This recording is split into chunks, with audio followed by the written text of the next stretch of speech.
அன்பார்ந்த இணையதள நேயர்களை மீண்டும் www.qcrc.in என்ற இணையதளத்திற்காக நியூஸ் தமிழ் செய்தி அறிக்கையில் உங்களை சந்திப்பதில் பெருமகிழ்ச்சி அடைகிறோம். இன்று 7 மார்ச் 2009க்கான முக்கிய செய்திகளை தற்போது பார்க்கலாம்.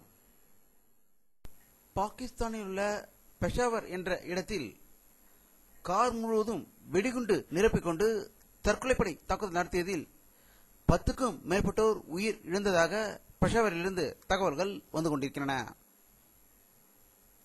ஆப்பிரிக்காவில் உள்ள ஜிம்பாப்வே நாட்டின் பிரதமர் மார்க்கன் ஸ்வான்கிரியோயும் அவரது மனைவியும் சென்ற கார் விபத்துக்குள்ளானது. இதில் பிரதமர் பலத்த காயங்களுடன் உயிர் தப்பினார். அவருடைய மனைவி உயிர் இழந்ததாக டர்பன் நகரிலிருந்து செய்திகள் வந்து கொண்டிருக்கின்றன. பாட்டாளி மக்கள் கட்சியின் இளைஞர் அணி மாநாடு பல்லாவரம் கண்டோன்மெண்ட் பகுதியில் இன்று நடந்து கொண்டிருக்கிறது. இதில் வெளியூரிலிருந்து வந்த பல தொண்டர்கள் நடுரோட்டில் பலரிடம் சண்டையில் ஈடுபட்டதாகவும் அவர்கள் வைத்திருந்த தண்ணீர் பாட்டில்களை மற்ற பேருந்துகள் மீது எரித்ததால் பல்லாவரத்திலிருந்து தாம்பரம் வரை போக்குவரத்து பெரிதும் பாதிக்கப்பட்டதாக தகவல்கள் வந்து கொண்டிருக்கின்றன. மதிமுக உயர்நிலை மற்றும் ஆட்சி மன்ற குழு கூட்டம் இன்று சென்னையில் நடைபெற்றது. இதில் அக்கட்சியின் அவைத் தலைவர் திரு கண்ணப்பன் அவர்கள் பங்கேற்கவில்லை. இவருக்கும் கட்சியின் பொதுச் செயலாளர் திரு வைகோ அவர்களுக்கும் இடையில் கருத்து வேறுபாடு நிலவுவதாக செய்திகள் வந்து கொண்டிருக்கின்றன. இதற்கிடையில் அக்கட்சியின் கொள்கை பரப்பு செயலாளர் திரு நாஞ்சில் சம்பத் அவர்களை திருப்பூரில் இந்திய இறையாண்மைக்கு எதிராக பேசியதாக கூறி தாம்பரத்தில் போலீசார் கைது செய்ததாக திடீரென்று தகவல்கள் வந்து கொண்டிருக்கின்றன. மத்திய புள்ளியியல் துறை அமைச்சர் திரு ஜி.கே. வாசன் அவர்கள் இன்று நிருபர்களிடம் பேசுகையில் அதிமுக பொதுச் செயலாளர் செல்வி ஜெயலலிதாவின் உண்ணாவிரதம் ஒரு கபட நாடகம் என்று கூறியதாக தகவல்கள் வெளிவந்து கொண்டிருக்கின்றன.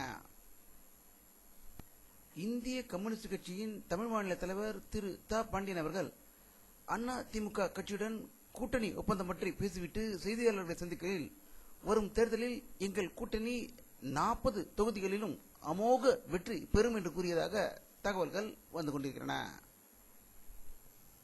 சென்னை ஐகோர்ட் பிரச்சினை கோரிக்கை நிறைவேறும் வரை வக்கீல்கள் கோர்ட் புறக்கணிப்பு தொடரும் என்று அதன் சங்க தலைவர் திரு பால் கனகராஜ் செய்தியாளர்களிடம் கூறியதாக தகவல்கள் வந்து கொண்டிருக்கின்றன. ஆஸ்திரேலியாவில் இன்று தொடங்கிய மகளிருக்கான உலக கோப்பை கிரிக்கெட் போட்டியில் முதல் ஆட்டத்தில் இந்தியா 10 விக்கெட் வித்தியாசத்தில் பாகிஸ்தானை தோற்கடித்ததாக ஆஸ்திரேலியாவிலிருந்து தகவல்கள் வந்து கொண்டிருக்கின்றன. இந்த பூமி வெப்பமாதலை தடுப்பதற்காக உலகத்தின் 35 நாடுகள் கடந்த 2 ஆண்டுகளாகவே ஆண்டில் மார்ச் 28 என்று வீடுகளில் உள்ள அனைத்து விளக்குகளையும் 1 மணி நேரம் அணைக்கும் நாளாக கொண்டாடப்பட்டு வருகிறது. இந்த மார்ச் 28 இந்தியாவும் இதில் பங்கேற்று விளக்குகளை 8:30 மணியிலிருந்து 9:30 மணி வரை அணைக்கும் இந்த நாளில் கலந்து கொள்ள இருப்பதாக தகவல்கள் வந்து கொண்டிருக்கின்றன. அமெரிக்காவில் உள்ள நாசா விண்வெளி கழகத்திலிருந்து இன்று விண்ணில் ஏவப்பட்ட ராக்கெட் ஒன்று விண்ணில் பூமியை போல் வேறு கிரகங்கள் ஏதாவது இருக்கின்றன என்பதை ஆராய்வதற்காக அது ஏவப்பட்டிருக்கிறது. அதில் பல வகையான டெலஸ்கோப்கள் பொருத்தப்பட்டு விண்ணில் உள்ள 40 லட்ச நட்சத்திரங்களை ஆராய இருப்பதாக தகவல்கள் வந்து கொண்டிருக்கின்றன. வானிலை அறிக்கை 7 மார்ச் 2009 பிற்பகல் 2 மணியில் எடுக்கப்பட்ட சேட்டலைட் புகைப்படத்தை தற்போது பார்த்துக் கொண்டிருக்கிறீர்கள். தமிழகத்தில் மேகமூட்டம் எதுவும் தெரியவில்லை.